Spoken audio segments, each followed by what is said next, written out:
امریکہ کو معلوم ہے کہ ہمارے چین کے ساتھ دیرینہ اور پائیدار تعلقات ہیں، اور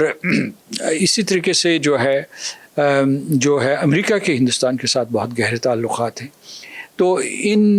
اسٹریٹجک حقیقتوں کو نظر انداز کیے بغیر ہم ایسی جگہ ہم ڈھونڈ رہے ہیں جس میں ہم تعلقات کو مضبوط کر سکیں۔ امریکہ نے کبھی اصرار نہیں کیا کہ آپ چین کے ساتھ ترک تعلق کریں، یا انہوں نے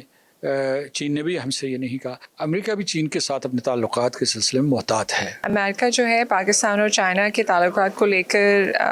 ان کی شروع سے ہی ریزرویشنز رہی ہیں، اور ابھی بھی کافی زیادہ تشویش ہے کہ پاکستان چائنا اکنامک کوریڈور جو ہے اس کے حوالے سے 2030 کی جو ڈیڈ لائن ہے، پاکستان وہ پروجیکٹس کمپلیٹ کر سکے گا کہ نہیں کر سکے گا، پاکستان کے جو قرضے ہیں اس کے حوالوں سے کافی یو ایس کو فکر ہے، اور انہوں نے پاکستان کو خبردار بھی کیا ہے کہ وہ جو ڈیڈ ٹریپ ہے چائنا کا اس کے حوالے سے خبردار رہے۔ لیکن پاکستان اور چائنا کے جو تعلقات ہیں جو اسٹریٹجک نیچر کے ہیں،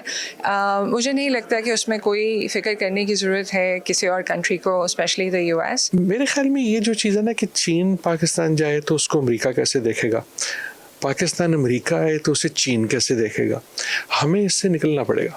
چاہے امریکہ دیکھے چاہے چین دیکھے، ہمیں اپنی ریلیشن شپس، ہمیں مطلب پاکستان کو اپنی ریلیشن شپ جو ہیں وہ پاکستان کے بیسس پہ بنانی ہوگی، اور دونوں چین اور امریکہ کو یہ بھی ثابت کرنا ہوگا کہ they have to live with the Pakistan, جس کے اپنے انٹرسٹ جو ہیں وہ اس کو پرسو کرے گا۔ یہ جو ہاتھیوں کی جنگ ہے چین اور امریکہ کی، اس کے بیچ میں آنے کا نہ پاکستان کو فائدہ ہو سکتا ہے، اور اس سے جتنا دور رہے اتنا دور رہنا چاہیے۔ آئی تھنک چین چاہتا ہے کہ پاکستان اور امریکہ کے تعلقات قدریں بہتر ہوں۔ امریکہ کو یہ کانفیڈنس دینا ہوگا کہ چین کی جو ہماری دوستی ہے اس کا یہ مطلب نہیں ہے کہ امریکہ سے دوری ہے، اور یہ میرے خیال میں ہمارا ایک بہت بڑا ڈپلومیٹک مشن ہونا چاہیے، اور امریکہ بھی سمجھے گا۔